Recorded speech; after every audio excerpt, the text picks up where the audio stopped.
Welcome back to the Oscar Project Podcast, the show where I discuss Oscar-nominated films year by year. I am your host, Jonathan Eaterberg, and today I'm bringing you an interview with Aaron Blaise, director of the short film Snow Bear. Before I jump into the interview, please be sure to subscribe to the show in your podcast player so you can get all the newest episodes as soon as they are released. If you like the interview and want to hear more, please consider leaving a rating and review in Apple Podcasts or Spotify. Aaron Blaise is an Academy Award-nominated animator and director whose career includes working on beloved Disney classics such as The Lion King, Beauty and the Beast, Mulan, and Brother Bear. His latest short film, Snow Bear, tells the story of a lonely polar bear navigating a rapidly changing Arctic in search of connection. He joins me on the podcast to talk about the film, which was entirely hand-drawn and animated over 3 years in his Florida studio. Aaron, welcome to the show. Hey, thank you so much for having me. I really appreciate it. Well, I want to start off by saying just how beautiful this film is. I love the colors, the characters, the animals that you created. They're so expressive. They feel relatable even while maintaining some of those animal qualities that they inherently have. What is it about these characters that draw you into a story like this?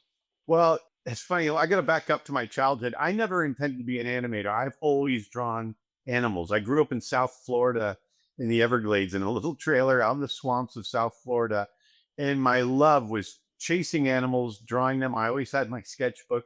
I was a creepy kid. I wanted to be a naturalist as well. And so I would collect animals that I would find on the side of the road and I would bring them home and I would draw them. So I could have been a serial killer or an artist, and I went the artist. But I've always loved animating animals, and I wanted to illustrate for National Geographic. That was my dream. That's where I went to college for, to be an illustrator. But that door closed, and I had an opportunity to intern with Disney. And that's where I thought maybe this might be interesting. I put together a portfolio. I was accepted, and I was trained by Glenn Keane's wonderful contemporary animator. And I was hooked. That was 37 years ago. I was with Disney for 21 years. Obviously, Disney has a wonderful history of animating animals throughout their films, and I was able to kind of absorb that. So I took my love of animal drawing, my love of animation after, over 37 years of doing that. And that's how I applied it to creating Snow Bear. It's just something that, creating these animal characters is something I've always loved doing. Hey, you mentioned the long history of animated animals in Disney. What were some of the things that you learned in working at Disney over those 20 years or so years that you were able to carry through into not just this project, but other things that you've worked on in the intervening years? It's that level. It's that level of quality that Disney insists upon, and that comes from research, which is uh, films like Bambi. When you're watching Bambi, and we're going all the way back to 1942, I believe, you watch Bambi, and those, even though they're stylized, they're cartoon animals, they feel real. And it's all because of the observation, the research. They brought deer into the studio. When we did Lion King, we brought lions into the studio.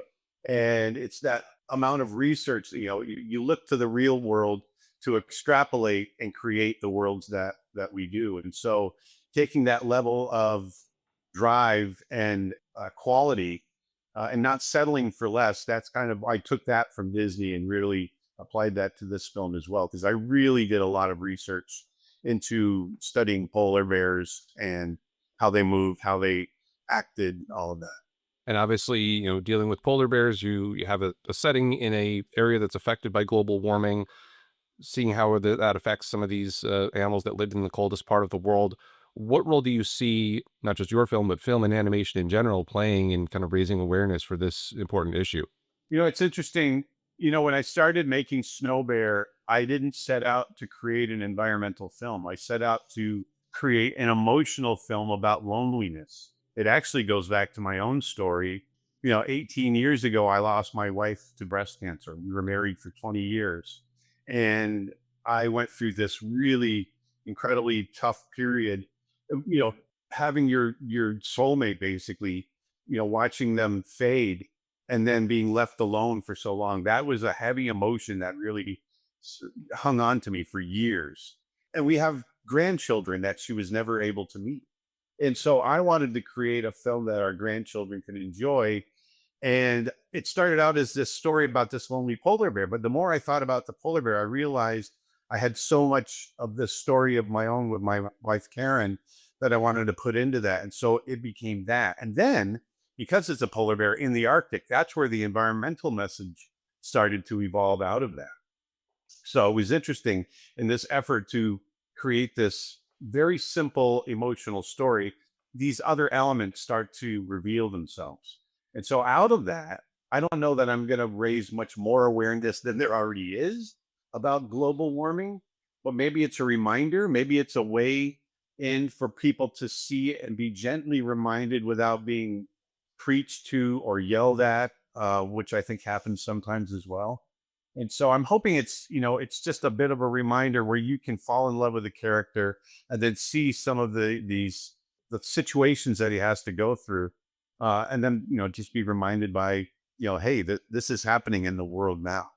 And maybe we can do something about it. So without preaching, that's the story I wanted to tell. Yeah. Yeah, I almost think it's a good entry point for younger folks who aren't necessarily familiar with that issue, Exactly. to have a conversation with their parents and watch it together and then say, what's happening with the bear. Yeah, exactly. Now, I believe, I think I said in the intro, you did all of the animation for this film yourself. What are some of the challenges kind of being the one person responsible for animating a project of this scope as opposed to working with a larger team like you did in your Disney days? Yeah, it's interesting because both of those, both, working with a crew and working by yourself have completely different challenges. Obviously, the biggest challenge with doing a film, even a short film by yourself, is the amount of work, right? So I was lucky in one sense, I don't come from a background, at least from my formal education of my formal art education of animation. I was an illustrator. I was trained as an illustrator first, as a painter, and so I brought those skills into my animation career. So when it came time for me to decide to make this film on my own, I painted all the backgrounds as well. I created all the layouts. And then when it came time to animate, I did that. So really the challenge is just kind of organizing all of that as one person, and kind of, it's the whole adage, how do you eat an elephant? One bite at a One time. by the time, yeah. That's how we did that. That's how I did this. And I literally just, one background at a time, one shot at a time, one drawing at a time. I gave myself 50 drawings a day to do. And as long as I got my 50 drawings done, I would hit that schedule. And that's what I did. And so, when you have another film, when you're working with a crew, a feature film, my film's 11 minutes as opposed to 84 minutes, like most animated features are. And there you're working with, sometimes 300 plus people. And, it's that organization, it's that, trying to guide that ship. That's the biggest challenge there. And the story, obviously, the story on both ends are always a challenge. Try to get it as engaging, as moving, as emotional as you possibly can. So yeah, they're both challenging in different ways. Sure. And speaking of emotion, I want to touch on the sound and the music for the film as well. Obviously, you're responsible for all the visual aspects, but your characters don't speak; they're animals. But you're able to put some expressive faces and movements into their visual aspect. But how important is it to have that musical score as well as the sound effects to help drive that story forward as well? When I set out to make Snow Bear on my own, I decided early on I wanted it to be completely visual. I didn't want dialogue. I wanted it to all be pantomime because I wanted it to be able to play worldwide and across cultures and languages. And I didn't want to have to deal with dubbing. So I realized very early on, well, I've always known this, but for this especially, that sound and music were really going to be important. It's half the experience in a film like this. And so on Brother Bear, I worked with Mark Mancina, the composer. He did Tarzan, he did Brother Bear. He went on to do Moana 2, Mufasa, Sea Beast, and tons of live action films. And he has an assistant as well named Marlon Espino. And the two of them came together. I contacted Mark about, it's been about 20 years since we last worked together on Brother Bear. And I said, hey, I'm doing this short film on my own. I know you're a big feature guy, but I figured I'd start at the top. I want to send you the storyboards, have you look at it and see if you'd be interested, keeping my fingers crossed. And he called me back in 30 minutes and said, I love it. I want to work on it. So that started that. So I had that taken care of. And then I worked with a guy named John Roach on Brother Bear as well, who is our Foley artist who created all the sound, the footfalls and all that sort of thing. And I went back to him and another guy named Charles Kohlmeyer, who they worked together. And I said, would you guys be interested in this? John Roche, he did all Foley for Back to the Future and E.T. and all these amazing films. And once again, they loved the film and they said, yeah, we'd love to do it. John was actually retired and he came out of retirement to do it. Nice. And then we thought, let's have it all mixed. Let's go to the top again and see if we can do it. Let's go to Skywalker.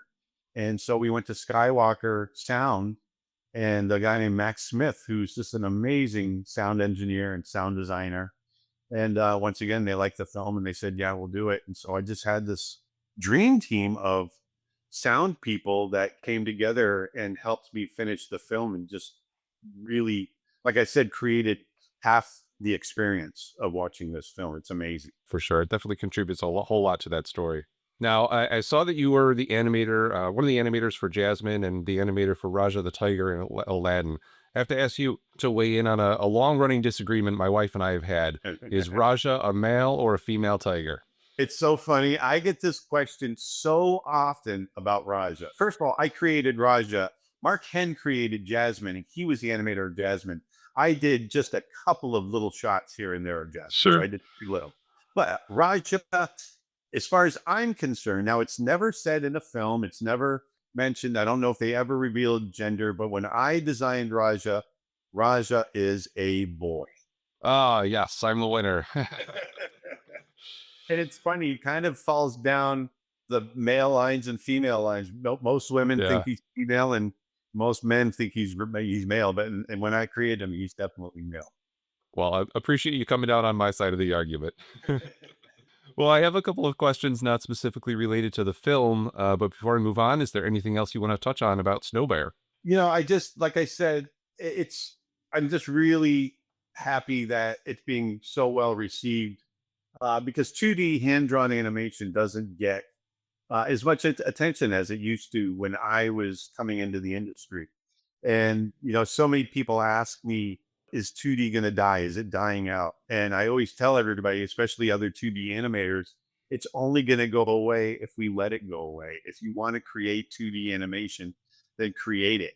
And therefore, it won't go away. And so that makes me happy that people are receiving it. I get so many messages from people saying, I just saw Snow Bear and it makes me feel like I like the kid I was in the 90s or in the 80s, when I was watching Disney films. And so that makes my heart feel good.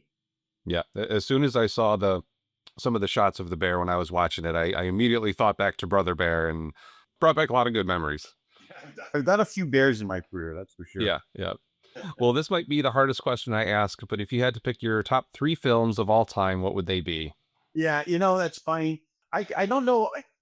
To me, there's a difference between what are the top 3 films and what are your favorite films, because the top 3 films aren't necessarily my favorite. So I'm going to say my favorite because to me, they're my top 3. And, I'm a sucker for any Coen Brothers film. I love the Coen Brothers. I'm such a huge fan for their writing and their direction, the way they write dialogue. And so these are kind of obvious, but they're still like my top 1 and 2 films in my library are Oh Brother, Where Art Thou is my favorite film. And The Big Lebowski. I absolutely, absolutely love those films. And then the other thing about films for me personally is filmmaking is there to take you on an adventure, to make you wonder, to sit with you after you walk out of the theater. And so it's the big family-friendly Spielberg films that have always done it for me. E.T., Close Encounters is probably one of my favorite films of all time. This isn't necessarily family-friendly, but Jaws, all those films, they sit with you and you can remember, you think back and you remember the first time you saw that film.